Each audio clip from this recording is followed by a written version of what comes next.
ಸಂವಿಧಾನ ಬದಲಾಯಿಸಬೇಕು ಅನ್ನೋದರ ಈ ವಿಚಾರದಲ್ಲಿದ್ದು ಅವರಲ್ಲೇ ಇವತ್ತು ನಿಧಾನಕ್ಕೆ ಒಂದೊಂದಾಗಿ ಕಳಿಸ್ಕೊಳ್ತಾ ಇದ್ದಾವೆ. ಅದು ಒತ್ತಾಯ ಆಗಿರ್ಬೋದು, ಕಾಲದ ಅನಿವಾರ್ಯತೆಯಿಂದ ಆಗಿರ್ಬೋದು, ಬದಲಾಗ್ತಾ ಇದ್ದಾರೆ. ಇದನ್ನು ಸಹಿತ ನಾವು ಗಮನದಲ್ಲಿಟ್ಟುಕೊಂಡು ಮಾತಾಡಬೇಕಾಗಿದೆ ಯಾವುದಾದ್ರು. ಯಾಕಂದರೆ ಯಾವುದೇ ಒಂದು ಹೋರಾಟವನ್ನು ನಾವು ಇನ್ನೊಂದು ಹೋರಾಟದ ಮತ್ತೊಂದು ಶಕ್ತಿಯ ಕೇಂದ್ರದಿಂದ ಅದನ್ನು ದಫನ್ ಮಾಡಲಿಕ್ಕೆ, ಮುಚ್ಚಾಕಲಿಕ್ಕೆ ಭಾಳ ಕಷ್ಟ ಆಗ್ತದಂತ. ಯಾಕಂದರೆ ತನ್ನ ಕಾಲದ ತಾನು ಮುಗಿದೋಗ್ಬಿಡ್ತದೆ, ಅದ್ರಲ್ಲಿ ಎರಡು ಮಾತಿಲ್ಲ. ಈಗ ನೋಡ್ರಿ, ಉದಾಹರಣೆಗೆ ಒಂದೇನೂ ಕೊಡ್ಬೋದು ನಾವೆಲ್ಲ. ನೆಕ್ಸಲಿಸಮ್ ಒಂದು ಕಾಲಕ್ಕೆ ಎಷ್ಟು ಪ್ರಭಾವಿ ಆಗಿತ್ತು ಅಂದರೆ ಅದು ಕಿತ್ತಾಕ್ಲಿಕ್ಕೆ ಸಾಧ್ಯ ಇಲ್ಲ ಅನ್ನುವಂಥ ಮಟ್ಟಕ್ಕೆ ಬಂದಿತ್ತು.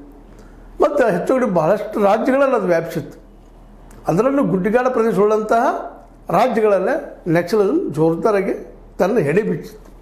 ಆದರೆ ಇವತ್ತು ನಿಧಾನಕ್ಕೆ ಜನರ ತಿಳುವಳಿಕೆ ಹೆಚ್ಚಾದಂಗೆ, ಶಿಕ್ಷಣ ಹೆಚ್ಚಾದಂಗೆ, ಇಲ್ಲಪ್ಪ ಇದು ಹೋರಾಟ ಮಾಡಿ ಬಂದು ಹಿಡ್ಕೊಂಡ್ಬಿಡೋದಾರ ಅಂತ ವಿಷಯ ಅಲ್ಲ. ನಾವಿಲ್ಲಿ ಈ ಸಾರ್ವಜನಿಕ ರಂಗದಲ್ಲಿ ಇದ್ಕೊಂಡು ಹೋರಾಟ ಮಾಡಿದ್ದನ್ನು ಸರಿ ಮಾಡ್ಬೋದು ಅನ್ನೋಂಥ ವಿಶ್ವಾಸ ಇವತ್ತಿನ ಎಜುಕೇಷನಿಂದ ಬರಲಿಕ್ಕೆ ಜನರಲ್ಲೇ. ಅವ್ರಿಂಥವ್ರು ನಿಧಾನಕ್ಕೆ ಬಂದೂಕನ್ನು ಬಿಡ್ತಾ ಇದ್ದಾರೆ. ಜೊತೆಗೆ ಬಂದೂಕು ನಡೆದಂಥವ್ರು ಸಹವಾಸನೂ ಕಡಿಮೆ ಮಾಡ್ಕೊಳ್ತಾ ಇದ್ದಾರೆ. ಈಗ ಆಟೋಮೆಟಿಕ್ಕಾಗಿ ಇವತ್ತು ಎಷ್ಟೋ ಜನ ನಕ್ಸಲರು ಶರಣಾಗತಿ ಆಗ್ತಾಯಿದ್ದಾರೆ. ಕಾಲದ ಅನಿವಾರ್ಯತೆ. ಅವರು ಒಂದು ಕಾಲಕ್ಕೆ ರಷ್ಯಾ ಅಥವಾ USSR ಆದರ್ಶ ಆಗಿತ್ತು, ಚೈನಾ ಆದರ್ಶ ಆಗಿತ್ತು. ಇವತ್ತು ಅದೇ ದೇಶಗಳಲ್ಲಿ ಆ ಕಮ್ಯುನಿಸಮ್ ಅಥವಾ ಒಂದು ಉಗ್ರವಾಗಿ ಸರ್ವಾಧಿಕಾರತ್ವ ಏನಿತ್ತು ಅದು ಆಡಳಿತ ಇವತ್ತು ಬಿದ್ದು ಹೋಗ್ಬಿಟ್ಟದಲ್ಲೆಲ್ಲ.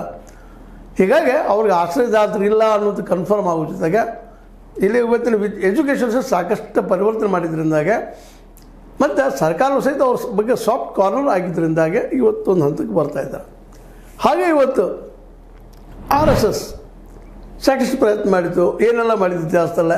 ಆದರೆ ಅವ್ರು ಗೆಲ್ಲಕ್ಕೆ ಆಗಲಿಲ್ಲ, ಅದಕ್ಕೆ ಹೇಳಲಿಕ್ಕೆ ಆಗಲಿಲ್ಲ. ಯಾವ